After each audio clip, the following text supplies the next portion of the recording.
وعلى أشرف الأنبياء والمرسلين سيدنا محمد وعلى آله وصحبه أجمعين. Aduh, nggak pas anjing. وقال الله تعالى في كتاب القرآن الكريم أعوذ بالله من الشيطان الرجيم بسم الله الرحمن الرحيم لقد كان لكم في رسول الله أسوة حسنة لمن كان يرجو الله واليوم الآخر وذكر الله كثيرا. صدق الله العظيم. أما بعد. Yang kami hormati Bapak Imam Abadi, Sarjana Teknik Magister Teknik, selaku pemateri pada kajian mentoring pada malam hari ini dengan tema yang insya Allah membawakan akhlak muslim sehari-hari. Ya, puji syukur kehadirat Allah Subhanahu wa taala, semoga tetap tercurahkan kepada junjungan kita Nabi besar Muhammad. Puji syukur kehadirat Allah Subhanahu wa taala yang telah melimpahkan rahmatnya sehingga dapat berkumpul dan menerima ilmu pada malam hari ini dengan keadaan sehat walafiat. Salawat serta salam semoga dapat tercurahkan kepada junjungan kita Nabi besar Muhammad Shallallahu Alaihi Wasallam yang telah menuntun kita dari jalan gelap menuju jalan terang-terang yang menjadi Islam.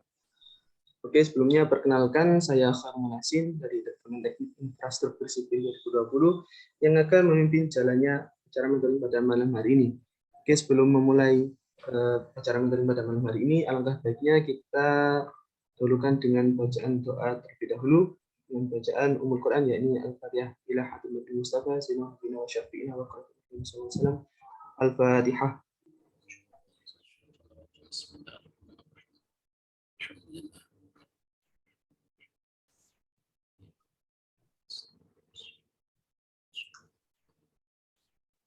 Amin amin ya rabbal alamin. Tiada kata cukup dalam berdoa. Oke, karena waktu sudah menunjukkan 19.30 lebih, maka langsung saja kita mulai untuk sesi acara mentoring pada malam hari ini. Kepada yang terhormat Bapak Dr. Imam Abadi, Magister Teknik, Waktu dan Media, kami persilahkan. Monggo Bapak.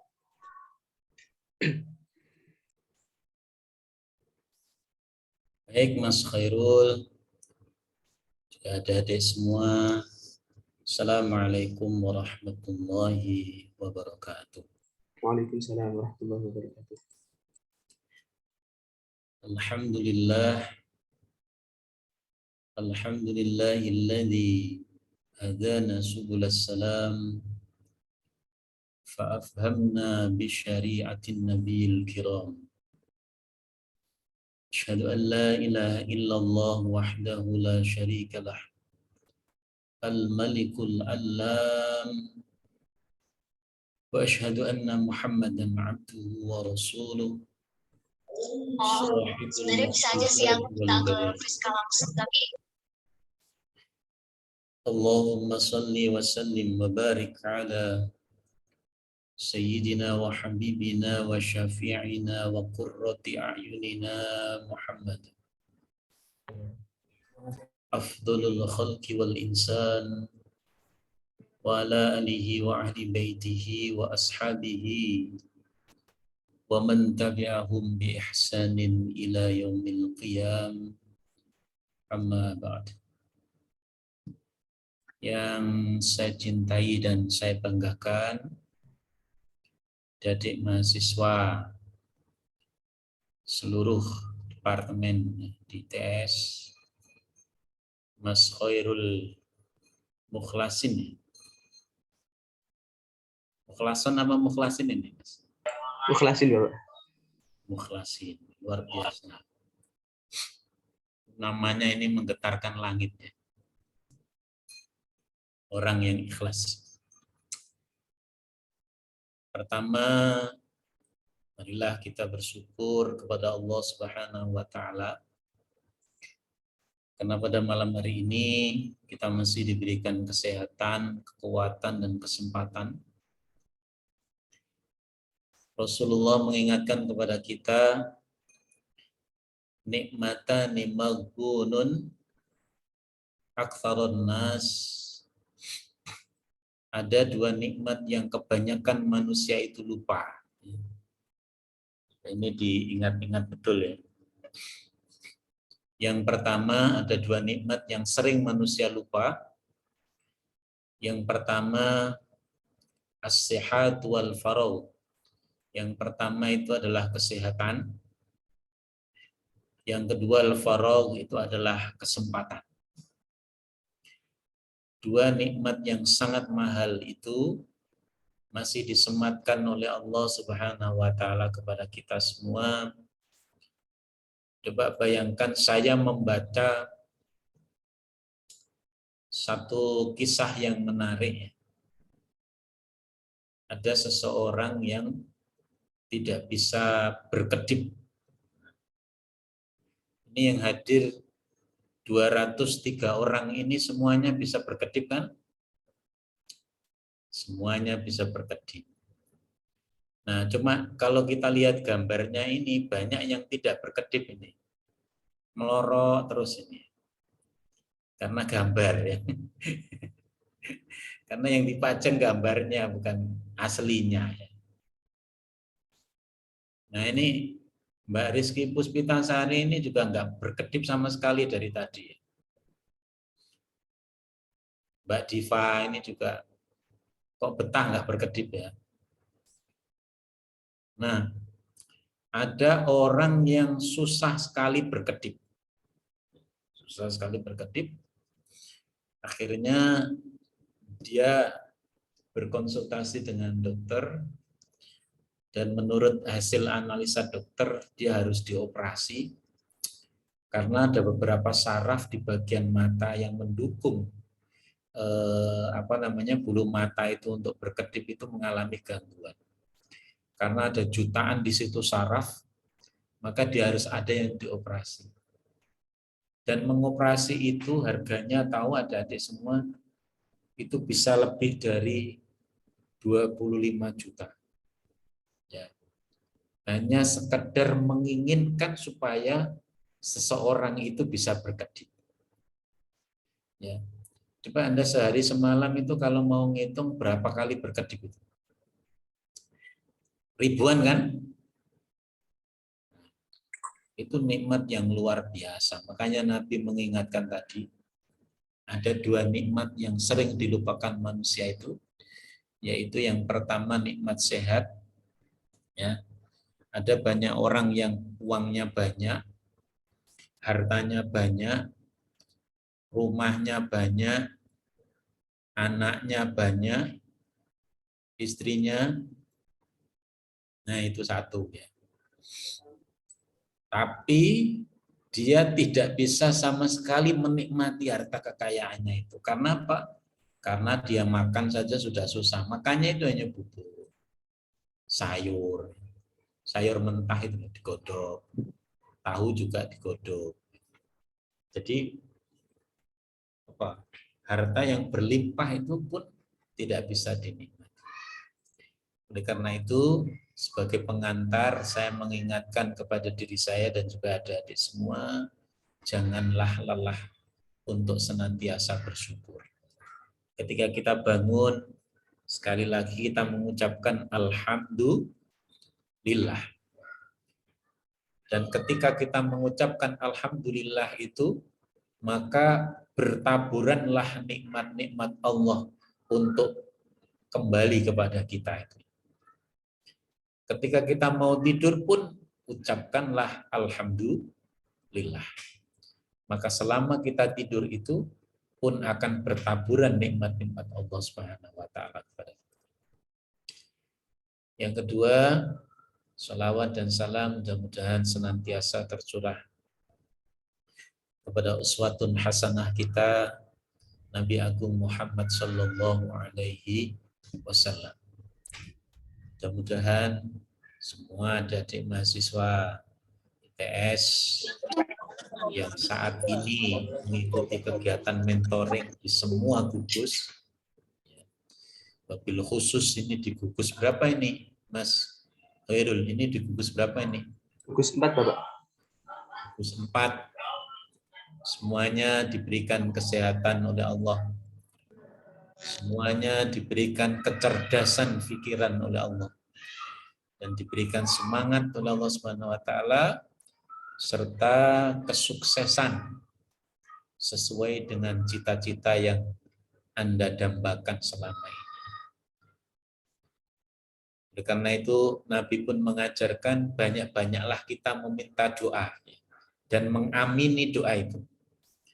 Karena kita tidak tahu dari lisan yang mana doa itu yang akan menggetarkan arasnya Allah sehingga Allah mengabulkan doa itu. Mungkin seseorang itu bisa dianggap sepele dalam pandangan manusia, tapi doanya itu paling didengar oleh Allah Subhanahu wa taala. Oleh karena itu, jadi semua para mahasiswa yang saya cintai, saya banggakan, janganlah kita berhenti untuk berdoa dan berhenti untuk meminta doa kepada orang lain. Dan dari keikhlasan doa itu, seluruh cita-cita dan keinginan kita yang baik dikabulkan oleh Allah Subhanahu wa taala. Baik, jadi semua yang saya cintai, materi yang disampaikan pada malam hari ini adalah tentang akhlak seorang muslim. Saya share screen.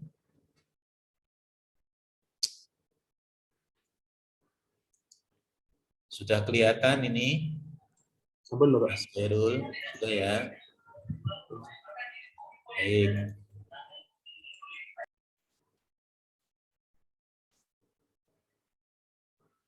Jadi ada di semua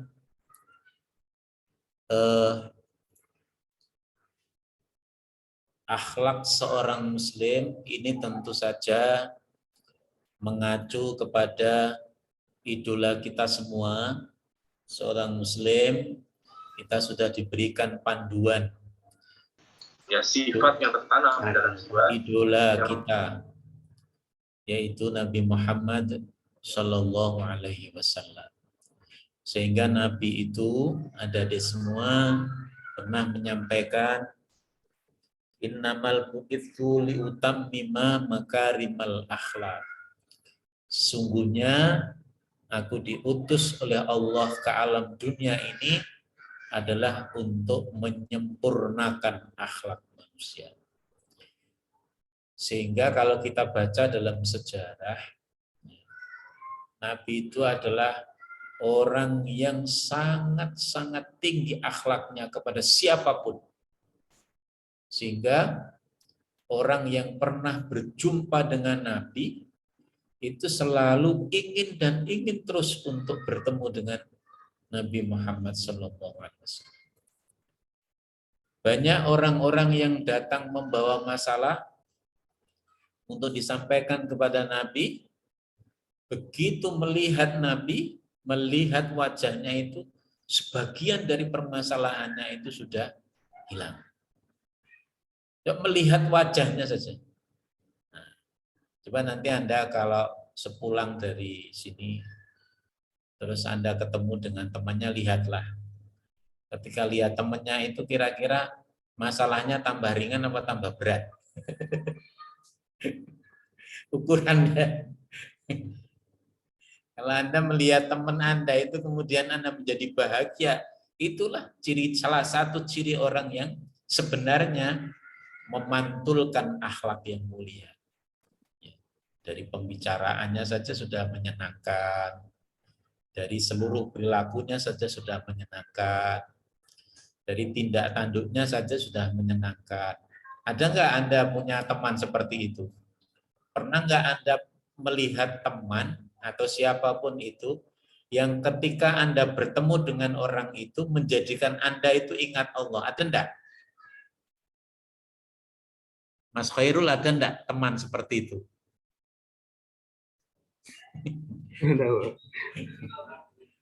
Yang ada itu kalau ketemu teman itu bawaannya pengen emosi itu banyak. Ketemu mesti orang itu pengen emosi ya. Nah itu banyak. Gimana nggak emosi setiap ketemu mau minta utang kan? Nah itu gimana nggak emosi? Nah sebelum kita berbicara akhlak Nabi saja, itu banyak kisah di dalam Sirah Nabawiyah itu menceritakan ketika orang yang membawa masalah itu datang kepada Rasulullah, bertemu saja dan melihat wajah beliau yang bersinar itu, sebagian dari masalahnya itu sudah terselesaikan.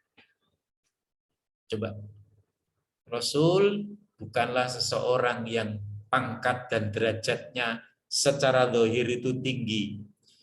Beliau bukan dari keturunan raja. Beliau tidak memiliki singgasana. Beliau juga tidak memiliki harta kekayaan yang banyak, gitu ya. Tapi yang menjadikan orang sangat rindu dengan beliau itu adalah satu-satunya, itu karena indahnya akhlak Rasulullah Shallallahu Alaihi Wasallam. Sehingga ketika istri beliau, istri Rasulullah yang paling muda siapa? Mbak Uyun. Ya, Mbak Uyun. Istri Rasulullah yang paling muda.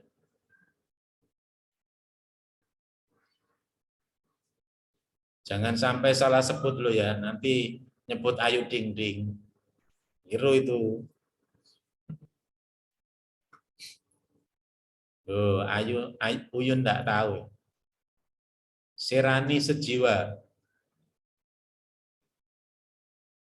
Ini memang namanya Sirani Sejiwa. Iya, Bapak. Oh. Siapa Sirani? Istri beliau yang paling muda. Aisyah. Hah? Kok kecil sekali suaranya? Aisyah. Aisyah ya. Kok berat sekali jawabnya. Aisyah. Karena orang Jawa itu atau orang Indonesia pada umumnya itu menyebut Sayyidatina itu enggak bisa. Sayyidatina. Kalau perempuan yang mulia itu kan di depannya biasanya diberikan tambahan Sayyidati. Sayyidah ya, Sayyidatina. Atau junjungan kita. Kalau perempuan. Kalau laki-laki ya junjungan kita Sayyidina. Sayyid. Kalau orang Jawa menyebut Sayyidatina itu kan susah. Sehingga disingkat menjadi Siti. Ya.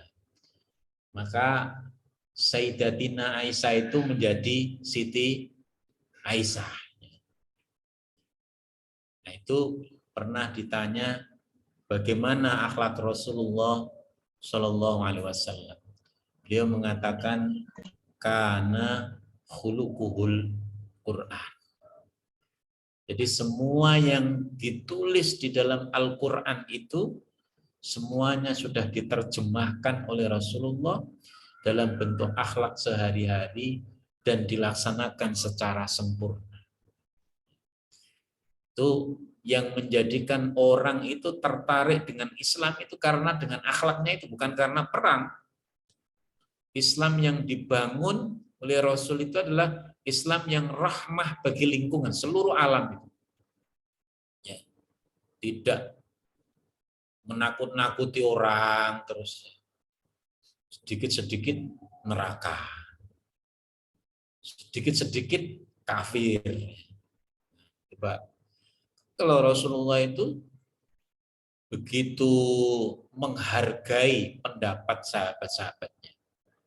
Ya, sangat menghargai pendapat sahabat-sahabatnya dan memuliakan mereka. Ya. Nah, sekilas itu tentang pengantar ya, nanti akan dijelaskan dalam beberapa beberapa contoh ya. Tentu pada kesempatan yang singkat ini tidak bisa menjelaskan secara paripurna bagaimana akhlak Rasulullah Shallallahu Alaihi Wasallam.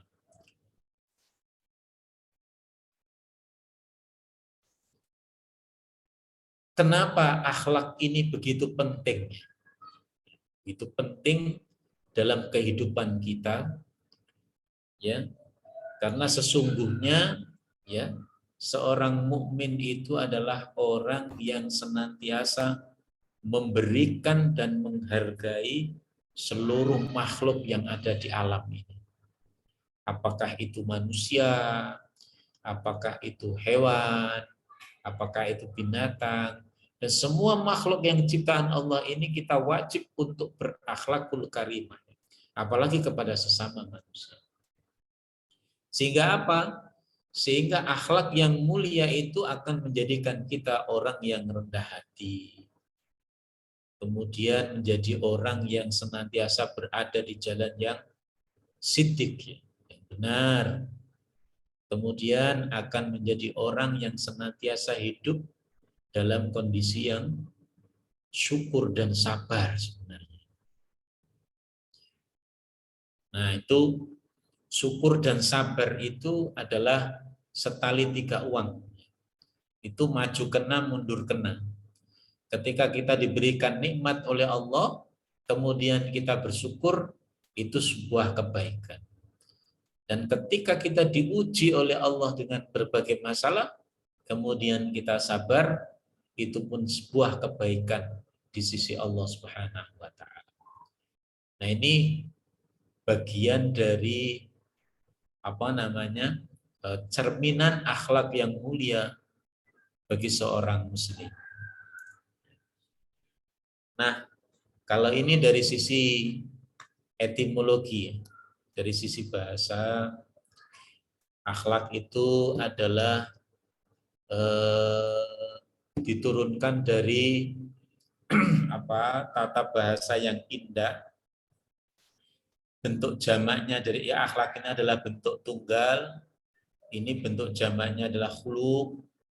Kemudian yang bermakna perangai, at-tabi'ah itu kelakuan, sehingga orang Indonesia itu melafalkan at-tabi'ah itu susah. Disingkat menjadi tabiat.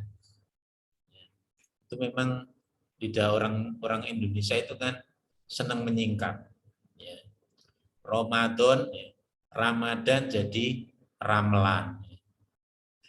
Nah, itu singkatan-singkatan. Kemudian afwun, nah, bahasa Arab tuh afwun, itu artinya permohonan maaf kan, afwun. Karena susah menyebut afwun, disingkat menjadi apem, orang Jawa. Kalau Anda orang Indonesia itu pasti kenal makanan apem ya. Nah, itu kalau dirunut itu dari kata afwun, artinya permohonan maaf. Sehingga kalau ada orang yang selamatan itu biasanya apem ini tidak ketinggalan. Nah, itu kiasannya, kiasan bahwa orang yang sedang berhajat itu salah satunya mohon doa dan mohon dimaafkan. Orang Jawa. Al-adah, kebiasaan. Nah, maka orang Jawa atau orang Indonesia nyebut adat istiadat. Al-muru'ah, ini kata-kata ini merupakan terjemahan dari akhlak itu sebenarnya. Peradaban yang baik, atau juga bisa dinyatakan sebagai ad-din, yaitu agama. Nah, dalam bahasa yang sederhana, akhlak itu bermakna budi pekerti. Nah, coba sekarang mahasiswa ITS saya yakin, ketika Anda bertemu dengan dosennya, itu ketika Anda menuntut ilmu, kemudian Anda ketemu dengan Bapak Ibu dosen atau guru, dosen yang telah memberikan ilmunya kepada kita. Ketika kita mencium tangan beliau itu, kemudian dosen kita ridho kepada kita, maka tidak ada yang lain kecuali Allah akan memberikan ilmu yang diberikan oleh dosen itu menjadi ilman nafi'ah, ilmu yang bermanfaat. Ilmu yang bermanfaat. Kenapa? Karena dosen-dosen kita itu yang telah memberikan ilmunya dengan ikhlas kepada kita, ketika melihat anak-anaknya, murid-muridnya itu begitu tawadu, begitu memuliakan gurunya, memuliakan dosennya itu, di dalam hatinya itu ridho. Di dalam hatinya itu terdetak, ya Allah, ini murid saya begitu santun, begitu mulia akhlaknya. Hanya sekedar mencium tangannya dosen itu, Di dalam hatinya pasti ikhlas, ya Allah, jadikanlah ilmu yang aku berikan kepada para mahasiswa ini menjadi ilmu yang bermanfaat. Jadikan anak ini anak yang sukses di dalam karirnya. Itu pasti seperti itu. Coba bayangkan kalau misalnya ketemu dosennya, say hello, gitu kan. Halo Pak, gitu. Kan beda, ya kan? Nah, Permisi Bapak. halo. Mau instruksi ini memang untuk slide-nya masih di slide pertama atau sudah digerak ya? Ini apa itu akhlak? Belum muncul ya? Ini masih akhlak seorang muslim di slide pertama. Oh, ini sudah panjang ini. Belum muncul ya? Gimana ini? Mbak saya lagi. Ini kelihatan ya? Iya, sampun. Oke. Oke, ya. Jadi coba nanti ya saya diingatkan ya Mas Khairul kalau slide-nya ini kurang ini ya. Sebenarnya slide ini membantu saja ya penjelasan saya. Jadi nanti saya mungkin lebih banyak ke penjelasan verbal.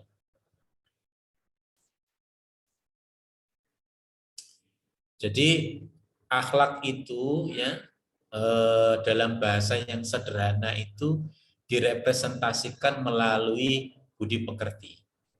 Budi pekerti itu berlaku dohir dan batin. Ya, saya ambil contoh seperti ini.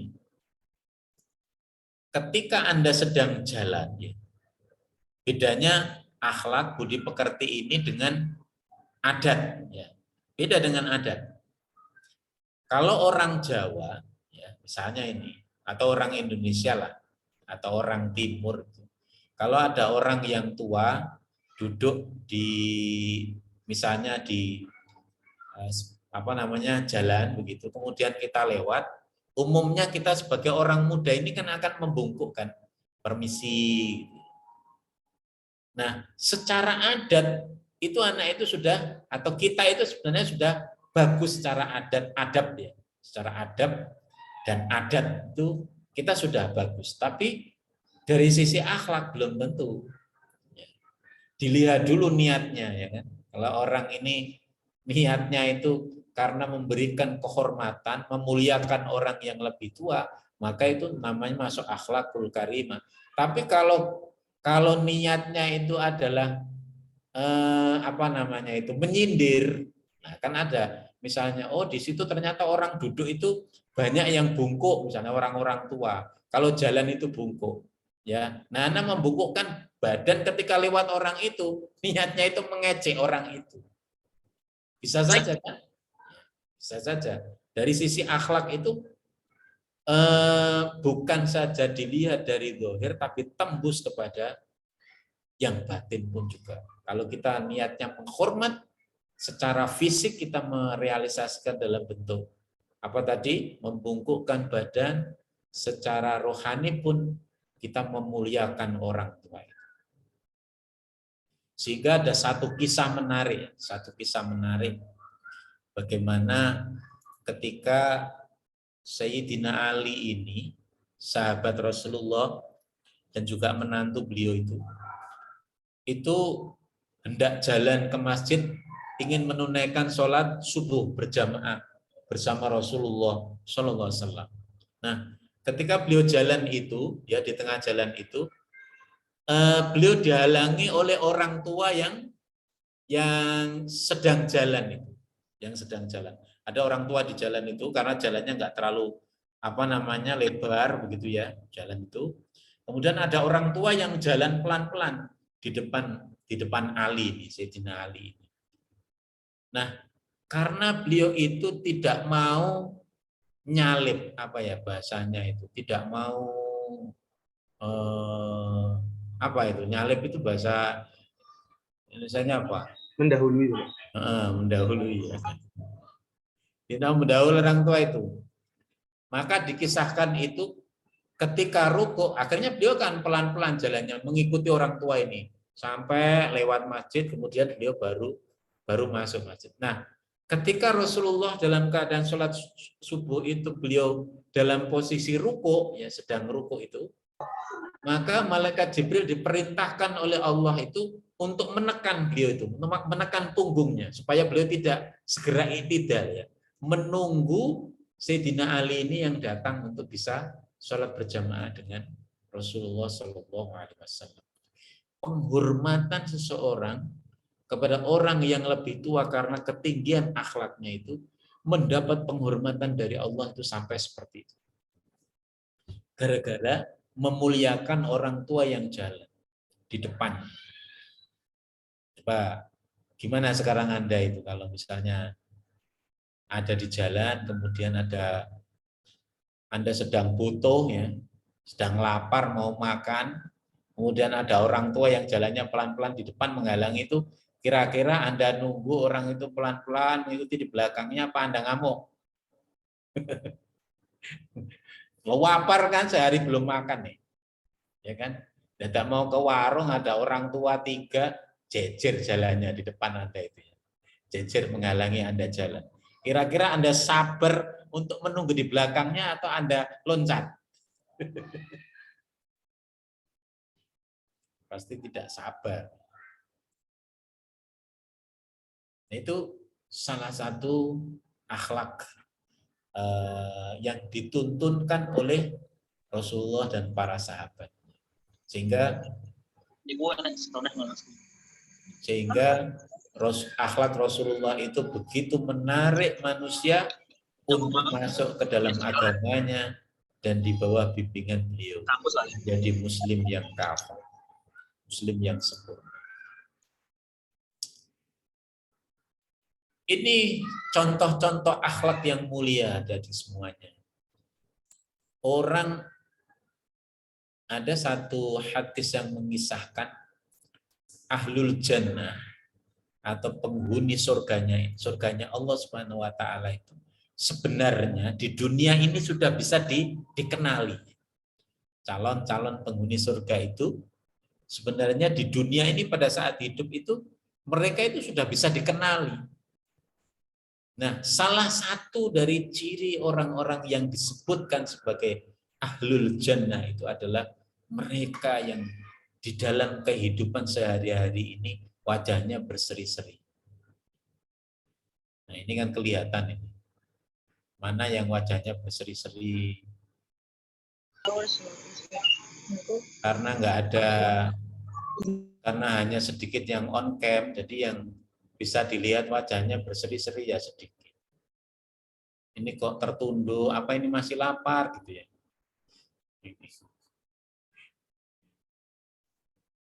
Nah, ini mayoritas ini gambarnya ini.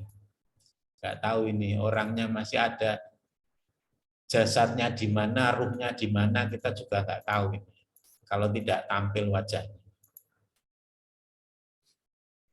Wajahnya itu berseri-seri. Ya nggak tahu. Karena apa? Karena dia selalu optimis itu. Optimis terhadap pertolongan Allah Subhanahu wa taala. Selalu optimis. Kenapa? Ketika optimis itu sudah bagian dari sebuah kesuksesan. Seorang muslim itu di dalam segala hal itu selalu optimis. Hal kebaikan ya, selalu merasa optimis. Karena apa? Karena seorang muslim itu di dalam setiap urusannya itu selalu berharap pertolongan Allah Subhanahu wa taala. Nah, itu intinya. Sehingga apa? Sehingga kehidupannya itu senantiasa tenang. Senantiasa teratur, ya kan? Tentram, tidak terburu-buru, tidak ngongso, ngoyo, ya terlalu ngoyo. Ya, dia tenang dalam menghadapi. Tapi ya serius ya, bukan berarti terus tenangnya itu terus malas-malesan, bukan. Dalam setiap perilaku dan tindakannya itu terukur dengan baik. Sehingga apa? Setiap titik waktu yang dilaluinya itu senantiasa berharga, ya kan? Wajahnya berseri-seri, ya, karena menunjukkan optimisme akan pertolongan Allah Subhanahu wa taala. Makanya kadang-kadang orang itu harus diuji dengan kesulitan. Kenapa? Ya dari sulit itu dia nanti akan ingat kepada Allah dan menjadikan dia bergantung kepada Allah Subhanahu wa taala.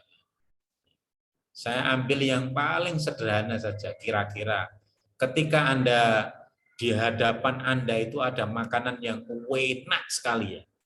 Kemudian Anda dalam kondisi yang sangat lapar, kira-kira sebelum menyentuh makanan itu Anda ingat kepada yang memberi makan apa tidak? Jangankan Anda, saya sendiri juga enggak. Padahal setiap butir nasi yang ada di situ itu tidak akan ada kecuali dengan pertolongan Allah SWT. Hal yang nikmat saja yang diberikan oleh Allah saja yang kita lupakan ya. Ketika kita makan, kita lupa bahwa di dalam setiap butir makanan itu ada ada pertolongan Allah Subhanahu wa taala. Karena itu ada di semua, kalau Anda ingin sukses, maka jadilah orang yang bersyukur. Kalau Anda ingin sukses pun jadilah orang yang bersabar. Bersyukur itu ketika apa? Ketika mendapatkan nikmat, dan bersabar itu ketika diuji. Itu pasangan itu. Kesenangan, kemudian kesusahan, itu pasangan. Kenapa ketika Anda diberikan nikmat itu kemudian bersyukur, Allah akan memberikan ganjaran dan menambah kenikmatan. Ketika Anda diuji dengan kesusahan kemudian Anda sabar, Allah akan mengangkat derajat kita. Kemudian menggugurkan dosa-dosa kita. Jadi seorang muslim itu memiliki kemuliaan dan keajaiban. Ketika dia mendapatkan kenikmatan, syukur itu kebaikan. Kemudian dia diuji dengan kesusahan, dia sabar, itu pun kebaikan. Jadi maju kena, mundur kena. Akhlak yang lain adalah akhlak seorang muslim itu adalah orang yang pemurah, dermawan.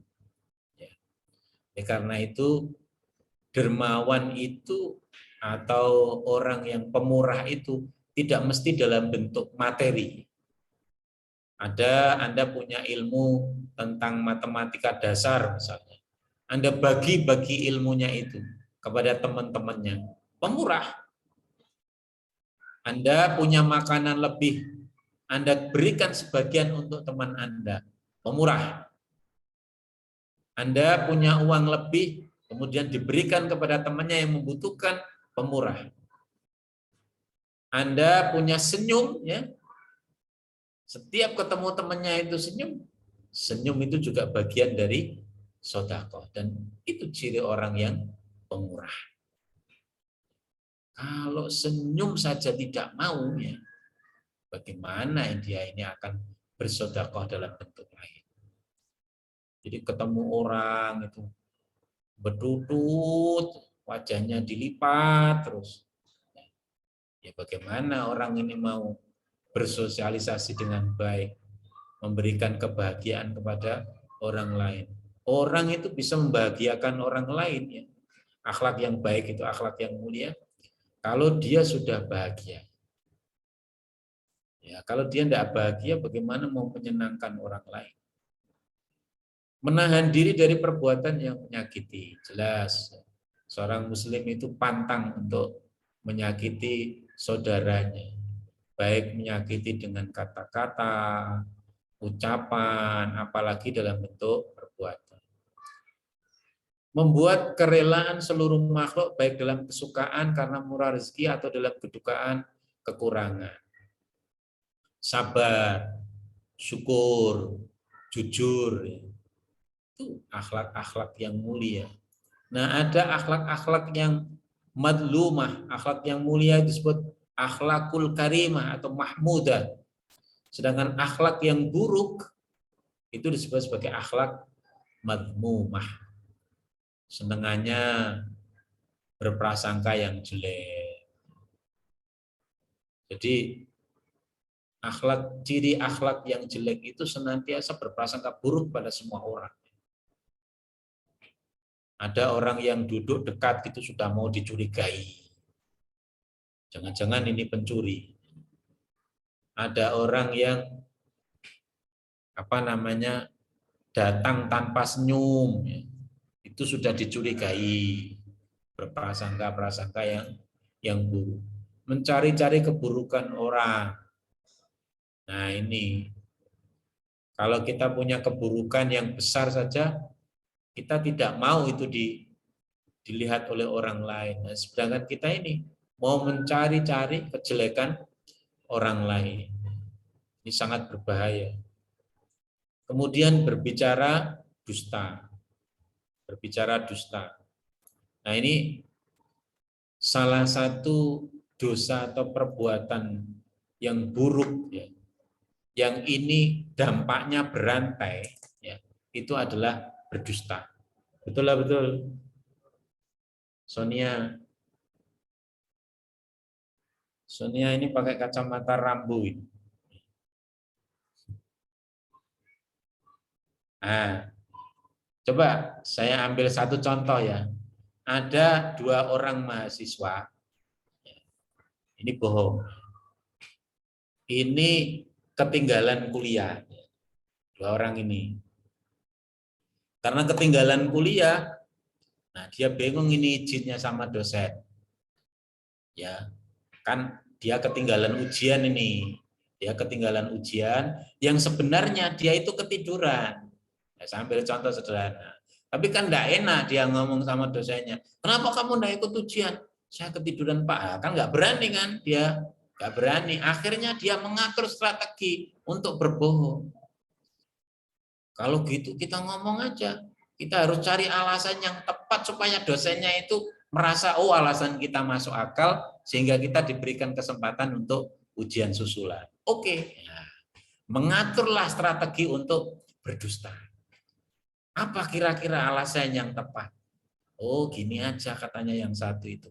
Kita beralasan saja kalau motor kita ini bannya bocor.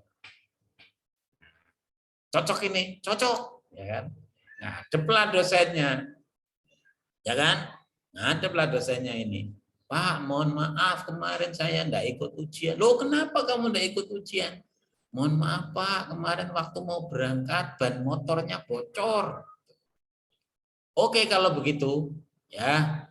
Kalau memang seperti itu alasannya, baiklah nanti kamu besok datang berdua, besok ada ujian susulan. Datanglah esok harinya itu. Nah, ini temennya ini yang satu angkatan ini, satu jurusan, satu angkatan, satu ambil mata kuliah ya. Ini sama dosennya, oke. Si A kamu duduk di kelas ini, si B duduk di kelas ini ya. Anda duduk di kelas yang berbeda. Nanti saya berikan pertanyaan.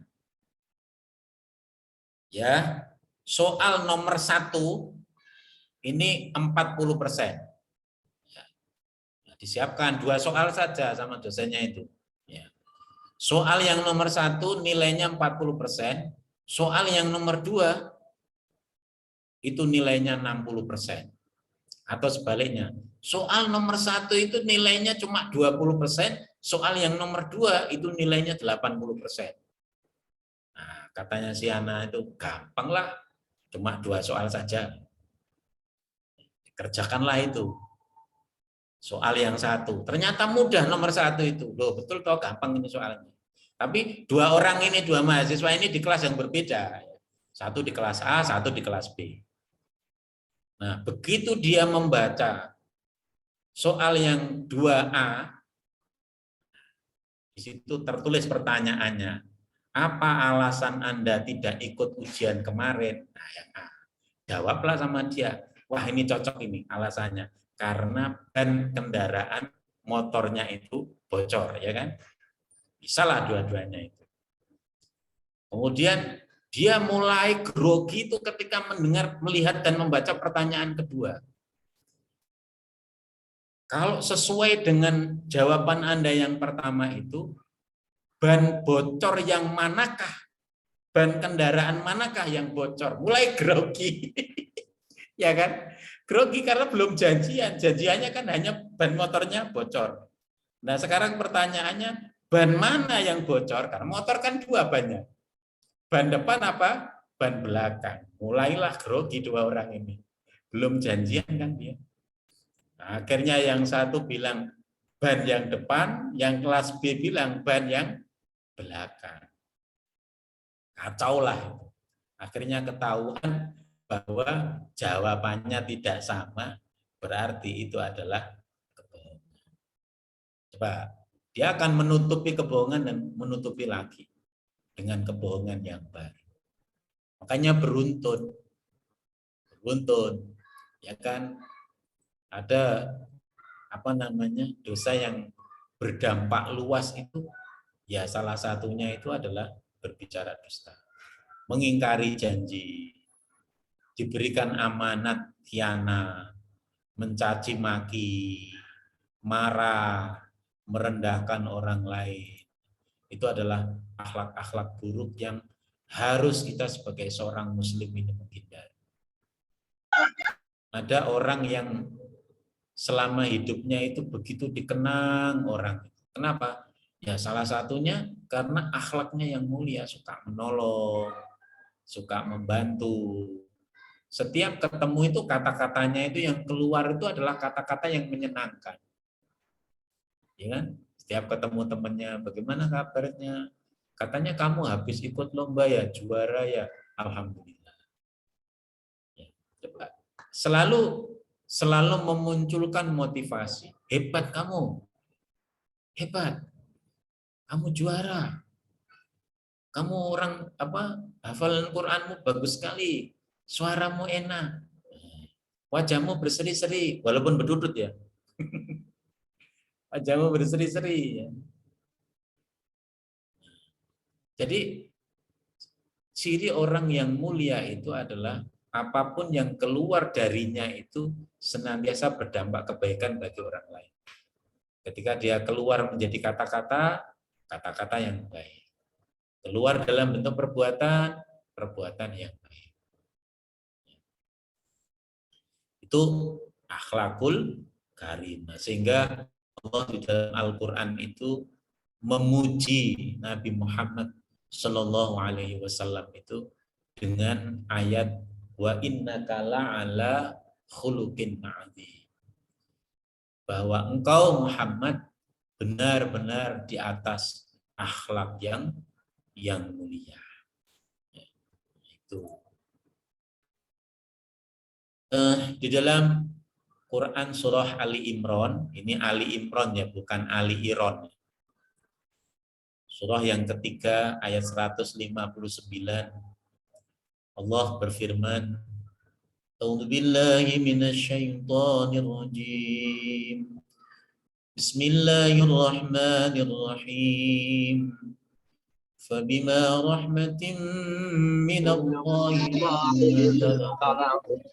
walau kunta faddan ghalidhal qalbi lanfaddu min hawlik fa'fu anhum wastaghfir lahum washawirhum fil amr فإذا عزمت فتوكل على الله إن الله يحب المتوكلين.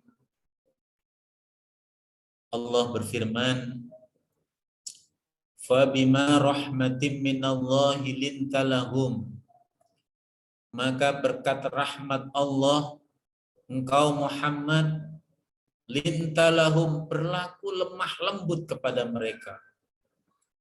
Walau kunta faddan ghalidul qalbi, dan sekiranya engkau bersikap keras dan berhati kasar, lang faddu min haulik, tentulah mereka menjauhkan diri darimu.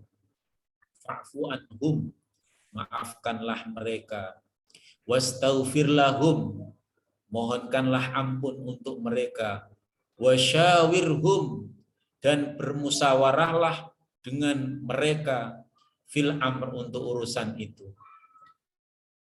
Fa idza azamta fatawakkal 'ala Allah, Kemudian apabila engkau telah membulatkan tekad, bertawakallah kepada Allah. Innallaha yuhibbul mutawakkilin. Sesungguhnya Allah mencintai orang-orang yang berserah diri, yang bertawakal kepada Allah.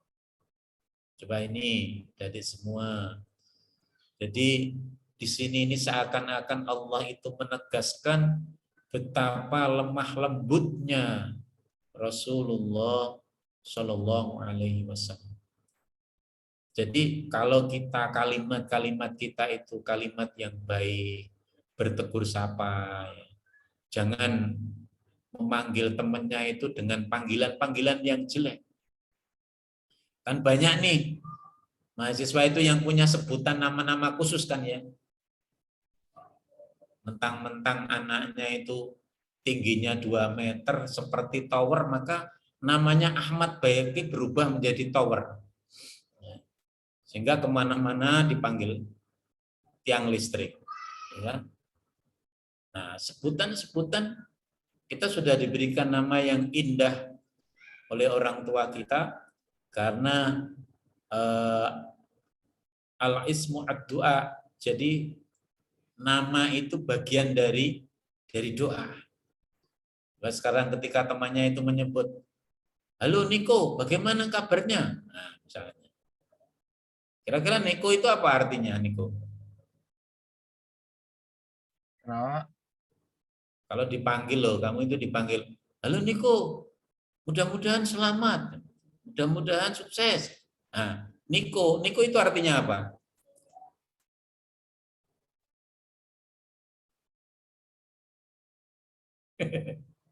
Bingung. Niko itu bahasa apa? Bahasa Inggris atau bahasa Jerman itu Niko itu? Kurang tahu juga, Pak. Ayo sekarang, kalau Sonia itu artinya apa, Sonia?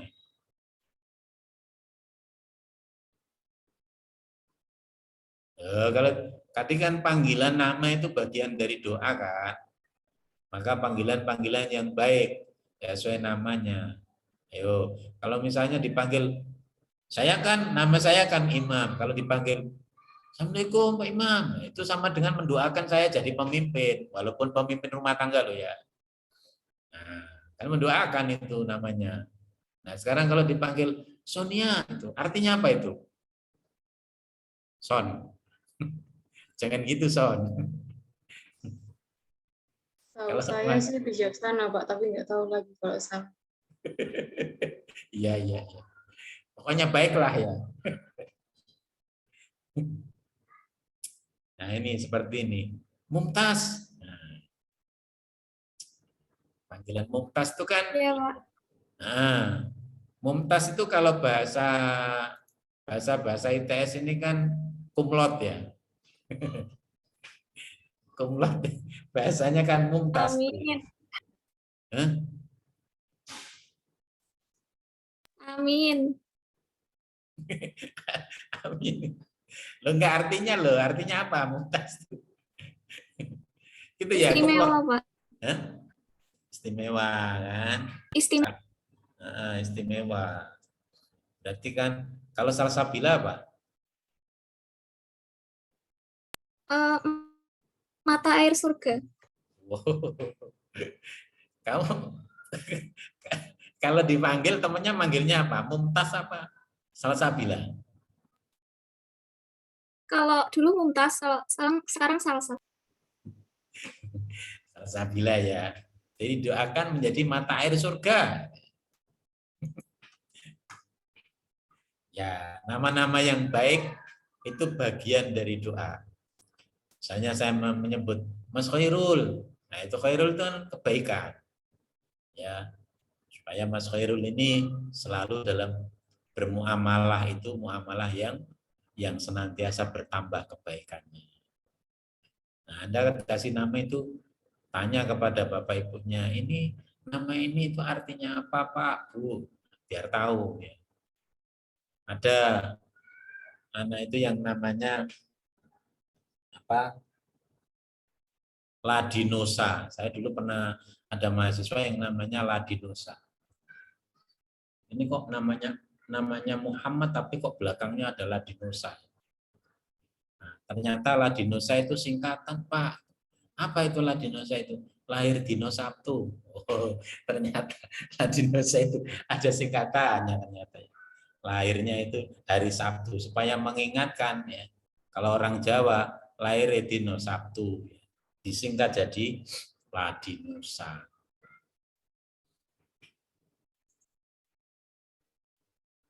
Nah, karena kelembutan Rasulullah SAW itu, tingginya akhlak beliau itu yang menyebabkan orang-orang yang selama ini itu banyak memusuhi Rasulullah itu berubah haluan menjadi orang yang mengikuti jalan Rasulullah, bahkan menjadi sahabat-sahabat utama beliau. Anda mungkin masih ingat bagaimana kerasnya Umar bin Khattab itu dalam memerangi, di awal-awalnya itu memerangi Nabi Muhammad SAW. Tapi akhirnya dengan ketinggian akhlak Rasulullah, beliau pun akhirnya jatuh ke dalam pelukan Islam, ya, menjadi salah satu tokoh besar di dalam perkembangan Islam. Nah, ini contoh yang paling sederhana dalam kehidupan kita sehari-hari di kampus, ya, di rumah, di keluarga. Ya. Saya sangat mendambakan ya, mahasiswa ITS ini adalah mahasiswa yang memiliki akhlak yang mulia. Itu sebenarnya kunci. Ya.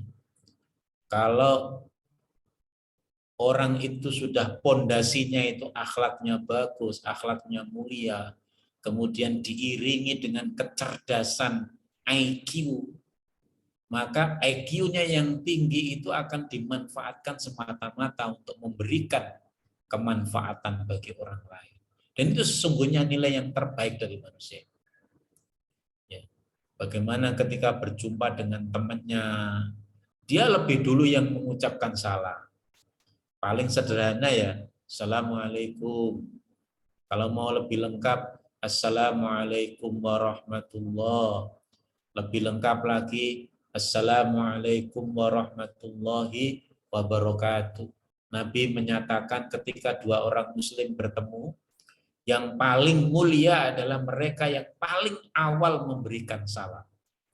Yang lebih dulu, ketika ada dua orang muslim yang saling berjumpa, kemudian mana yang terbaik di antara dua orang ini, kata Nabi, mereka yang paling awal mengucapkan salam. Mengucapkan salam. Ya. Kemudian ketika dua orang muslim ketika bertemu, dia mengucapkan salam, kemudian berjabat tangan. Nah, ini putra ya putra, putri ya putri ya. Kemudian dia berjabat tangan. Ketika berjabat tangan ini belum dilepaskan, ya Allah sudah menggugurkan dosa-dosa melalui jari jemari. Saat kita bersalaman ini kepada saudara muslim, dan menggugurkan dosa-dosa ketika kita bersalaman dengan saudara kita sesama muslim. Ya. Coba betapa indahnya akhlak seorang muslim ini, sampai Allah sendiri kan menyampaikan di dalam hadis qudsi bagaimana kemuliaan yang diberikan Allah kepada mereka, orang-orang yang cinta mencintai itu karena Allah Subhanahu wa Ta'ala. Apabila berjumpa, dia mengucapkan salam. Ketika mendengar salam, maka kita wajib untuk menjawab salam. Dan akhlaknya itu adalah ketika ada orang memberikan salam, kita wajib menjawab. Memberikan salam itu hukumnya sunnah. Ya. Tapi menjawab salam itu hukumnya wajib. Misalnya, ada teman Anda itu yang mengucapkan salam, Assalamualaikum. Maka jawabannya yang paling minimal itu ya setara itu, Waalaikumsalam. Kalau mau lebih baik, teman Anda mengucapkan Assalamualaikum, Anda jawablah dengan yang lebih baik, Waalaikumsalam warahmah. Atau lengkap, Waalaikumsalam warahmatullahi wabarakatuh. Itu pahalanya juga akan lebih besar. Karena di salam itu ada 3 doa di situ. Assalamualaikum, Semoga Allah memberikan keselamatan buat kalian. Wa rahmatullah, semoga Allah memberikan rahmat atau kasih sayang kepadamu. Wa barakatuh, semoga Allah memberikan keberkahannya kepada kamu. Jadi orang yang mengucapkan salam itu sebenarnya mendoakan kepada saudaranya itu sebanyak 3 kali minimal. Kalau lengkap, Assalamualaikum warahmatullahi wabarakatuh. 3 doa sekaligus yang dipanjatkan saudara. Apabila ia mengundangmu, maka penuhilah undangannya. Akhlak yang baik, ya. Jika temannya mengundang, kalau kita tidak punya uzur, penuhilah undangannya. Asalkan undangannya itu untuk kebaikan, ya kan? Misalnya diundang, aku ini habis lulus, ya, predikat cum laude, ayo kita syukuran, diundang, makan-makan, datanglah. Ya. Ketika bahagia, datang. Ketika saudaranya susah, kita pun datang untuk bertakziah. Apabila ia meminta nasihatmu, maka nasihatilah. Kan kadang-kadang kan ada teman kita ini yang ya dahsyatnya kata-kata ya. Dahsyatnya kata-kata itu, dengan kata-kata seseorang itu bisa menjadi sukses, dan dengan kata-kata pula seseorang itu bisa menjadi hancur. Coba kalau kita itu sering mengucapkan kata-kata yang baik, yang keluar dari lisan kita kebaikan. Anda hebat, Anda sukses, Anda luar biasa, Anda juara misalnya. Ya. Kalimat-kalimat yang baik itu, Anda optimis, ya. Maka kata-kata yang keluar itu nanti secara refleks ketika Anda bertemu dengan orang, secara refleks, ya kata-kata yang paling banyak kita ucapkan itu. Dan itu mendorong energi positif untuk menjadi orang yang sukses. Nah, termasuk nasihat itu. Banyak kan motivator-motivator saat ini itu kan. Motivator-motivator itu kan sebenarnya orang-orang yang mengolah kata-kata ini, menyusun kata-kata yang baik ini, ketika kata-kata itu terbawa oleh udara, nyampe kepada telinga orang yang mendengarkan itu, dia membawa energi. Dia membawa energi. Coba sekarang ini, saya ambil contoh sederhana. Misalnya Sandy. Halo Sandy. Iya Pak. Tes. Ya. Oke. Misalnya ini kan hampir UAS ya. Hampir UAS. Nanti misalnya, ini contoh saja, misalnya salah satu mata kuliah Sandy ini nilainya kurang memuaskan, misal ini permisalan Sandy. Nanti setelah ini, dimotivasi. Sandy nilainya kurang memuaskan di kelas itu ternyata, untuk satu mata kuliah. Nah, datanglah temannya. Ya, datanglah temannya. Saya kan susah pasti. Nilainya tidak sesuai harapan kok. Yang dipengin kan A+ misalnya. Cita-citanya. Mata kuliah ini saya pengen A+. Ternyata bukan A+, tapi C-. Misalnya yang keluar ya. Amin ya. Amin maksudnya. Ya, amin itu kan banyak. A-. A- itu kalau disingkatkan amin. Amin itu kan bisa A, B, bisa C, bisa juga D dan E itu kan minus toh. Nah, ternyata amin, minus ya. Datanglah temannya satu. Ngomong ke Sandy. Apa-apa Sen. Itu bagian dari perjuangan supaya kamu itu menjadi orang yang kuat, semangat nanti belajar. Dan ke depan kalau kamu mengulang mata kuliah itu, pasti kamu akan menjadi orang yang berpengetahuan mata kuliah itu lebih baik dari saya dan teman-teman. Wah, dimotivasi. Sekarang kamu itu nilainya belum bagus. Ingat Sen, bahwa kegagalan itu adalah keberhasilan yang tertunda. Jangan khawatir bro. Ya kan? Semangat dia. Habis itu pasti ditraktir temannya ini. Kalau kita aja makan gitu. Kemudian temannya ini berlalu, datanglah teman yang lain, datang ke Sandy ini. Gimana nilaimu, bro? Wah, aku ini parah nih, nilaiku amin. Berapa, man? Amin min. Amin min itu apa? D.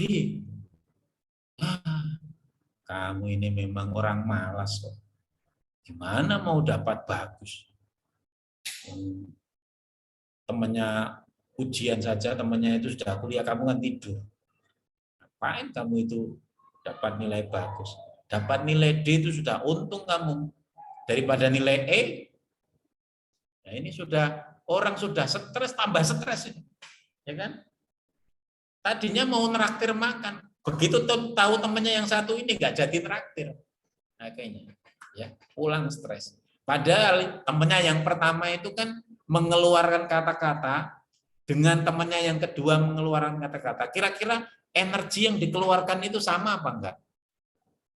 Ya kira-kira sama lah ya. Kata-kata yang dikeluarkan itu kan membutuhkan energi yang sama. Tapi energi yang dipakai oleh temannya yang pertama itu dampaknya besar sekali bagi Sandy untuk memotivasi dan bangkit. Ya. Mungkin kalau Sandy itu lulus semester ini, untuk mata kuliah ini, dia paling banter misalnya kalau dia lulus dapat B. Tapi dia mengulang semester depan dengan bersungguh-sungguh karena dimotivasi, dia dapat A. Loh, kira-kira senang yang mana, Sen? Yang sekarang tapi dapat B, tapi memperdalam di semester depan dapat A. Pilih yang mana? Yang memperdalam, Pak. Yang memperdalam kan. Itu dengan syarat dimotivasi tadi. Kalau temennya tadi ngomong, enak dapat E. Ente itu ngapain? Oh, nggak pernah belajar kok, main tok gitaran tok dapat E. Tambah stres. Ya. Padahal kata-kata sama, energi yang dikeluarkan sama, ya kan, jumlah kalimatnya itu juga sama, tapi dampak bagi yang mendengarkan itu sangat berbeda. Ya. Nah itu hebatnya nasihat itu. Nasihat yang baik akan membawa dampak besar bagi temannya. Dan itu memantul itu. Ya. Coba Anda kalau kalimat-kalimat yang sering Anda ucapkan itu kalimat-kalimat yang baik, pasti Anda menjadi orang sukses. Pastilah. Ya, kan optimis terus. Ya, selalu optimis. Coba. Nah, kalau orang yang kata-katanya itu kata-kata yang jelek, itu pasti dia menjadi orang yang pesimis. Jadi orang yang pesimis terus. Belum apa-apa sudah ngeluh. Belum apa-apa sudah ngeluh. Belum dicoba sudah sambat. Nah, itu bukan ciri orang yang berakhlak mulia. Berikutnya, nah ini contoh-contoh yang kecil ya, tapi ini membawa dampak. Apabila ia bersin lalu memuji Allah, maka doakanlah. Pernah nggak Anda ketika bersin itu mengucapkan Alhamdulillah? Sering apa jarang? Sering ya. Kenapa kok Alhamdulillah? Nah ini rahasia besar sebenarnya. Ketika kita bersin itu dianjurkan ya, disunnahkan untuk mengucapkan Alhamdulillah, karena ketika kita bersin itu sebenarnya itu membuang penyakit yang ada di dalam tubuh, dikeluarkan itu, ya, cos gitu kan, keluarlah itu penyakit yang ada di dalam mulut, tenggorokan, keluar semua. Dengan keluarnya penyakit itu kita menjadi sehat. Ya, bersin. Itu bahasa Jawanya apa itu? Kalau orang Jawa itu. Salsabila. Salsabila orang mana? Jawa ya? Iya, Pak. Nah, bersin itu bahasa Jawanya apa? Wahing. Wahing ya kan, wahing. Sekali wahing. Kalau wahingnya itu 100 kali gimana? Kan ada cros kan wahingnya itu, bolak-balik wahingnya. Itu terlalu banyak penyakit itu, bengek itu ya. Nah, ketika ada temannya, coba akhlaknya ya di dalam Islam itu luar biasa. Ketika Anda mendengar ada orang yang bersin, kemudian mengucapkan Alhamdulillah, maka doakanlah orang itu. Ajaran agama mengatakan apa? Balasannya. Ketika ada orang wahing, ya, hajing gitu. Kemudian dia mengucapkan alhamdulillah, maka Anda yang mendengar ini, mendengar kata-kata alhamdulillah dari ucapan teman atau orang yang bersin tadi, kita diajarkan untuk mendoakan. Kira-kira doanya apa itu? Nah, Tatia. Doanya apa, Tatia? Ini kayaknya enggak pernah bersin ini, Tatia ini. Apa Tatia doanya? Kalau lihat orang yang bersin itu mengucapkan alhamdulillah, balasannya apa? Yarhamukallah, Pak. Alhamdulillah. Untung bisa ini. Ini bisa jawab yarhamukallah ini berarti nilai agamanya ini A+ ini. A+ apa A+? Yarhamukallah. Semoga Allah memberikan rahmatnya, kasih sayangnya. Kemudian orang yang alhamdulillah ini didoakan oleh orang yang mendoakan tadi, yarhamukallah, juga balas mendoakan orang itu. Bagaimana balasan doanya? Jafal, Fadil. Tadi kan alhamdulillah didoakan yarhamukallah, yang bersin mendoakan lagi, apa doanya? Yahdikumullah, Pak. Gimana Fadil? Ya? Yahdikumullah. Searching ini ya? Enggak, Pak. Oh enggak. Hafal ya? Yahdikumullahu apa? Bikum lahiqun. Ya, mendoakan balik orang yang mendoakan kita supaya mendapatkan rahmat. Berikutnya, apabila ada saudaranya yang sakit, maka jenguklah. Ini hal-hal yang kadang-kadang diremehkan orang. Kalau temannya sakit, dijenguk, itu bagian dari motivasi untuk dia bangkit dan sembuh.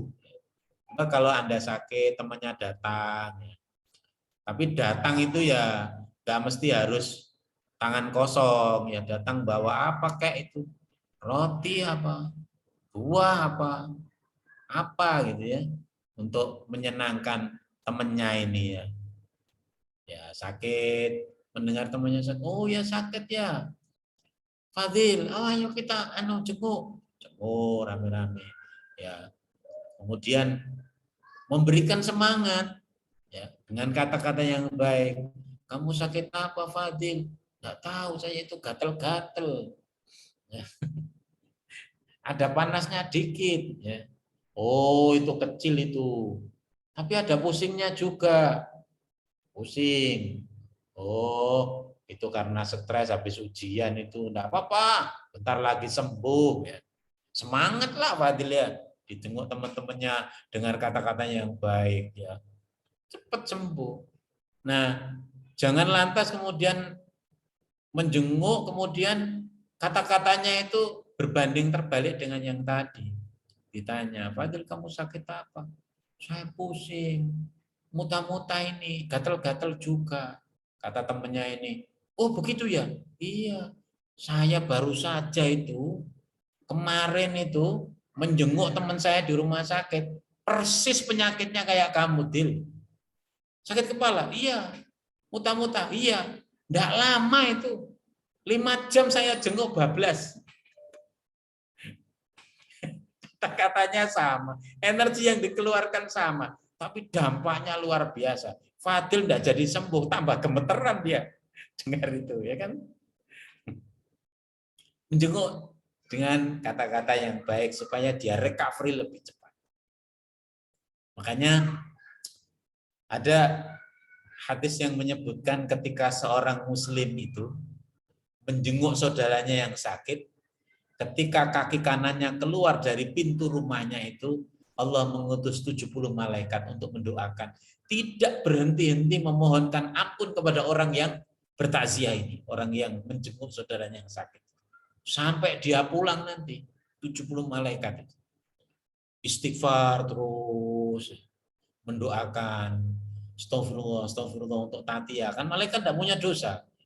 Dia beristighfar kan, istighfarnya mendoakan supaya orang yang menjenguk ini, Tatia ini diampuni oleh Allah Subhanahu wa taala.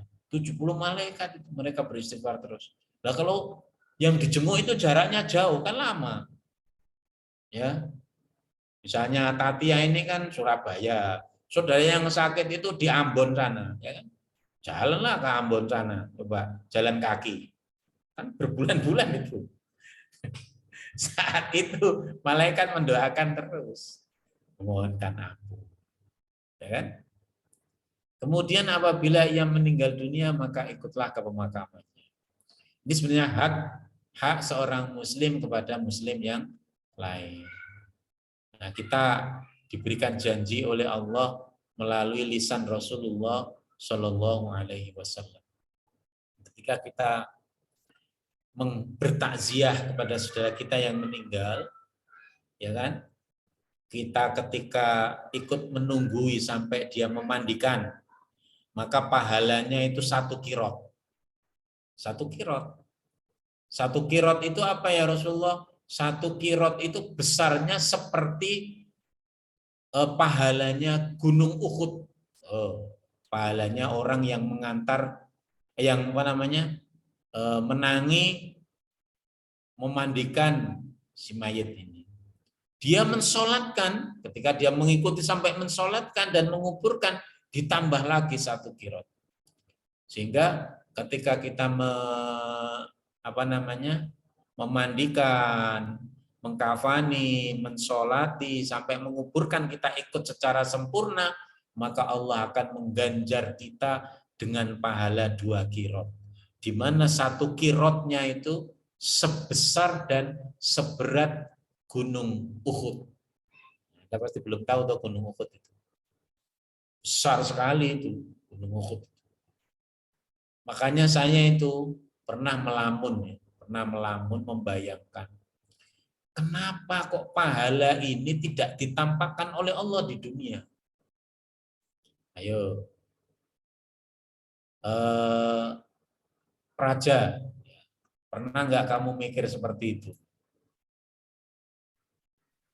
Enggak pernah ya?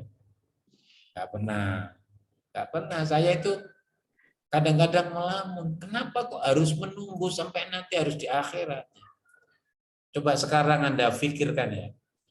1 orang bertakziah kepada saudaranya yang meninggal ini, sampai dia mensolati, sampai dia ikut memakamkan itu. 1 orang itu dapat pahala 2 kirot.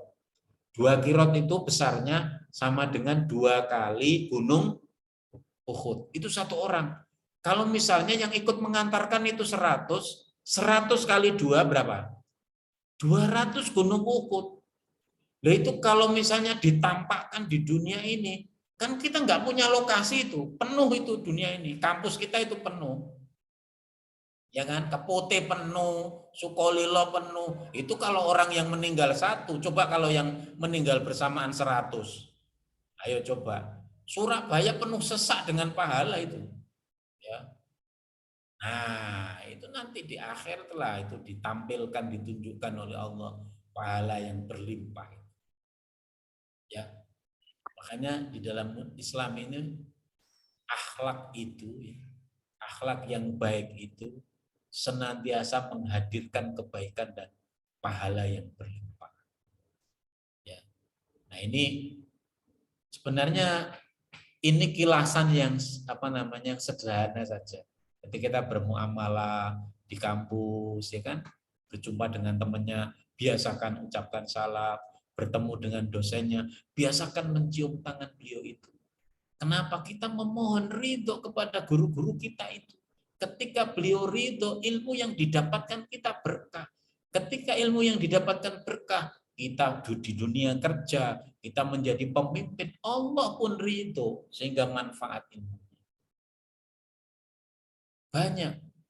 Betapa kita ini bahagia ketika ya, coba sekarang ya, Kan Rasulullah mengatakan begini, khairun nasi anfa'uhum linnas. Sebaik-baik manusia itu adalah orang yang paling membawa manfaat buat orang lain. Nah, instrumen ukur yang sederhana itu begini.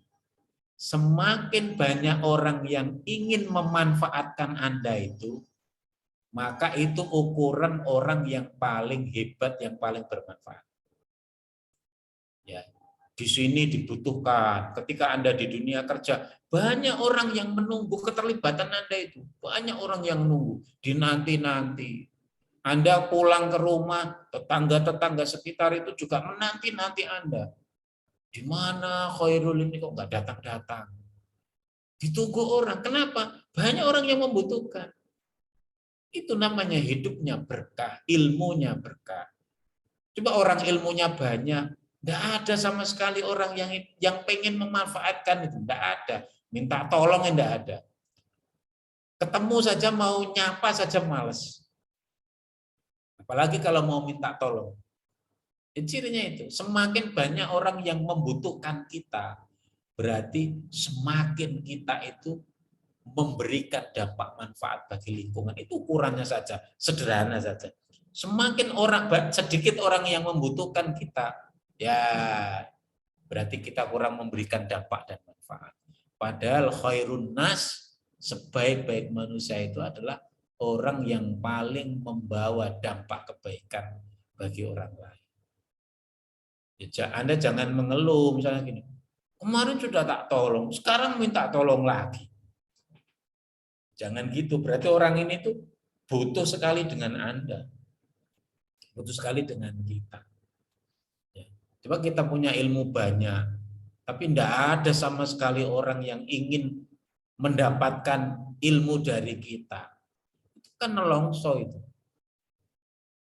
Nelangsa kan? Nelangsa itu apa bahasa Indonesianya? Nelongso kan jadi nelangsa.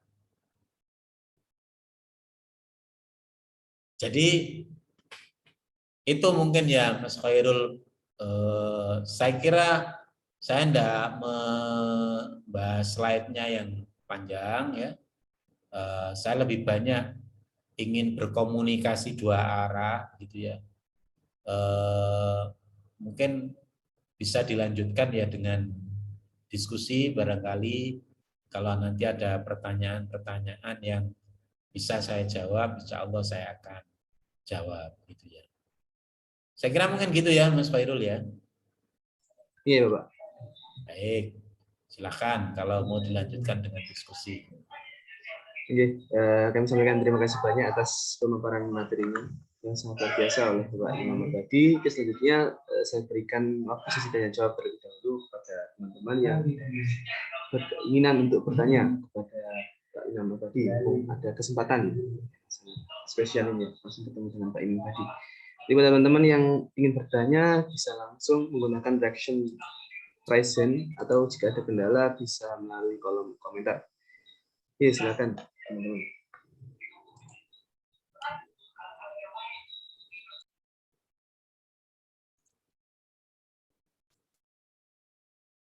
Ya, silakan. Jadi ada yang tanya lewat kolom chat Bapak. Saya bacakan. Permisi Pak, izin mau bertanya, bagaimanakah hukum menghadiri pemakaman seorang yang berbeda agama? Nah, terima kasih. Monggo Bapak Imam Abadi. Langsung saja ya Khairul ya. Iya, monggo Bapak. Nabi Muhammad itu pernah satu saat itu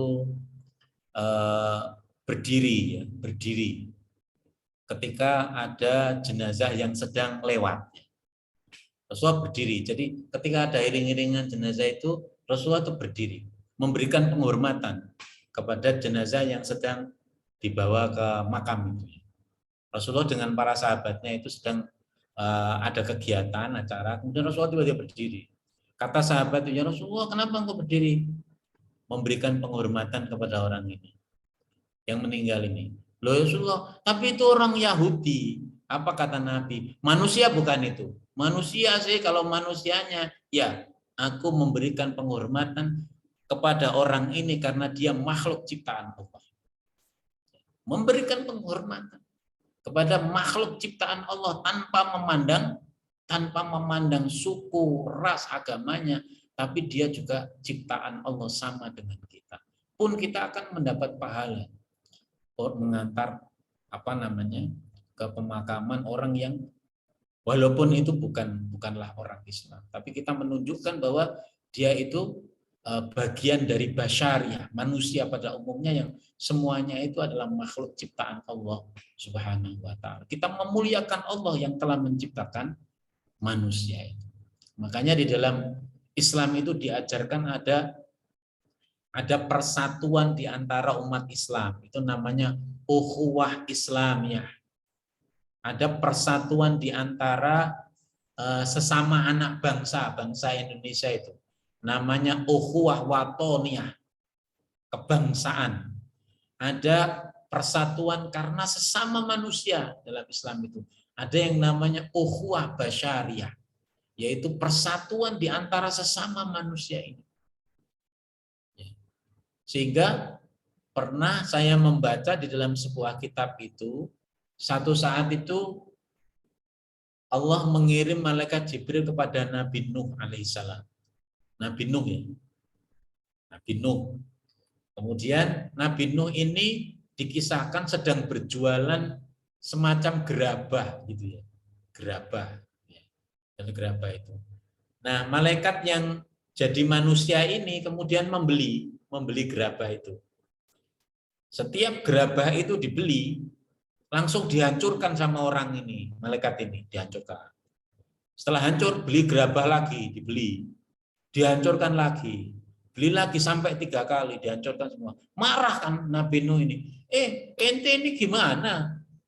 Beli kok dihancurkan, beli kok dihancurkan. Kan saya itu yang buat, kamu nggak menghargai saya ada yang buat gerabah ini. Ya.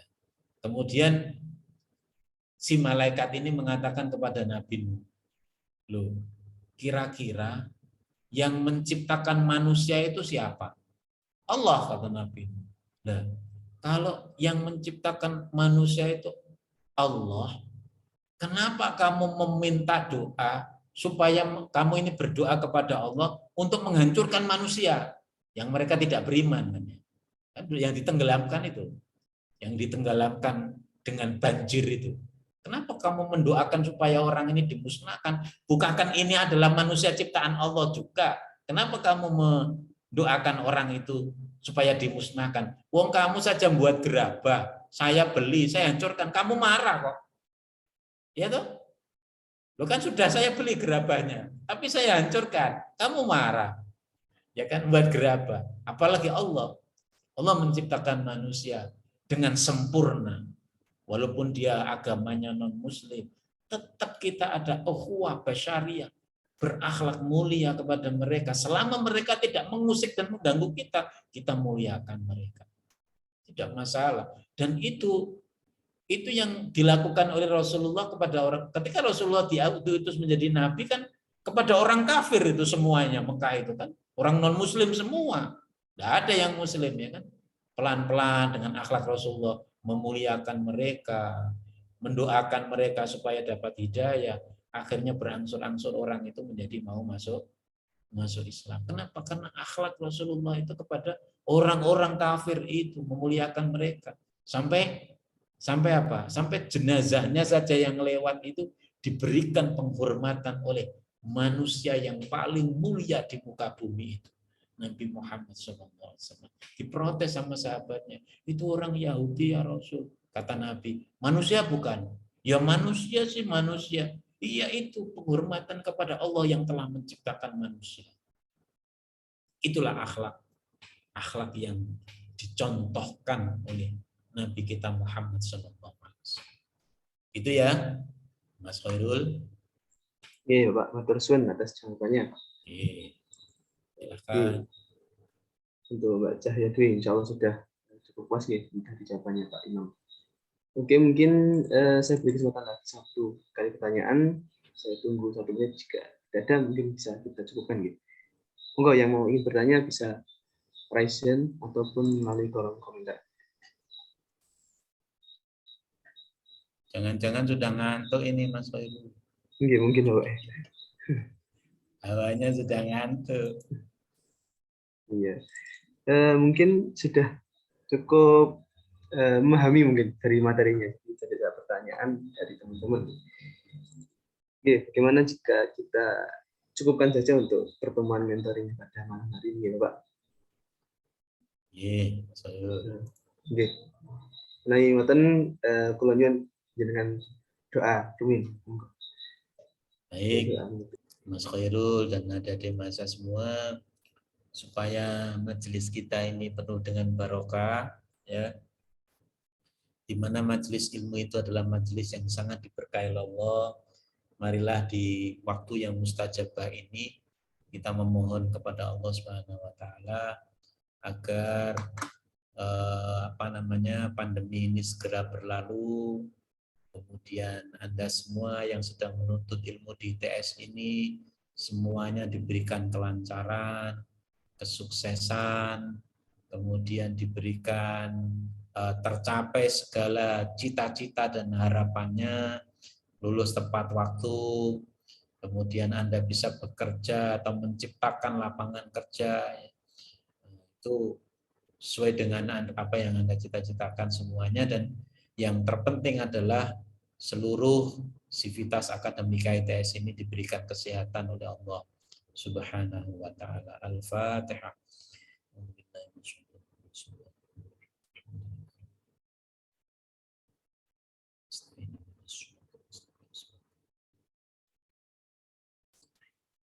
Allahumma salli wa sallim wa barik ala sayyidina wa maulana Muhammad wa ala alihi wa sahbihi wa barik wa sallim ajma'in walhamdulillahi rabbil alamin.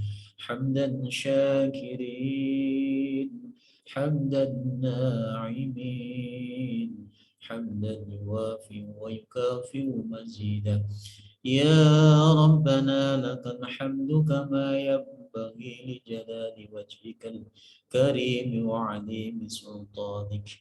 Rabbana awzi'na an ashkura ni'mataka allati an'amta 'alaina wa 'ala walidayna wa an a'mala salihan tardahu. وأدخلنا يا الله وأدخلنا يا الله برحمتك في عبادك الصالحين. اللهم اغفر لنا ذنوبنا ولوالدينا وارحمهما كما ربونا صغارا. ربنا أدخلنا مدخل صدق وأخرجنا مخرج صدق واجعلنا من لدنك سلطانا نصيرا. ربنا هب لنا من أزواجنا وذرياتنا قرة أعين واجعلنا للمتقين إماما واجعلنا للمتقين إماما. اللهم أرنا الحق حقا وارزقنا اتباعه وأرنا الباطل باطلا وارزقنا اجتنابه. ربنا هب لنا من الصالحين ربنا هب لنا من الصالحين ربنا هب لنا من الصالحين. اللهم اجعلنا وأزواجنا وأولادنا وذرياتنا وتلامذنا من أهل العلم وأهل الخير وأهل التقوى وأهل التقى وأهل الجنة ولا تجعلنا وإياهم من شر والطير. ربنا تقبل منا إنك أنت السميع العليم وتب علينا يا مولانا إنك أنت التواب الرحيم ربنا آتنا في الدنيا حسنة وفي الآخرة حسنة وقنا عذاب النار وأدخلنا الجنة مع الأبرار يا عزيز يا غفار يا رب العالمين وصلى الله على سيدنا ومولانا محمد وعلى آله وصحبه وسلم سبحان ربك رب العزة عما يصفون وسلام على المرسلين والحمد لله رب العالمين بسر الفاتحة.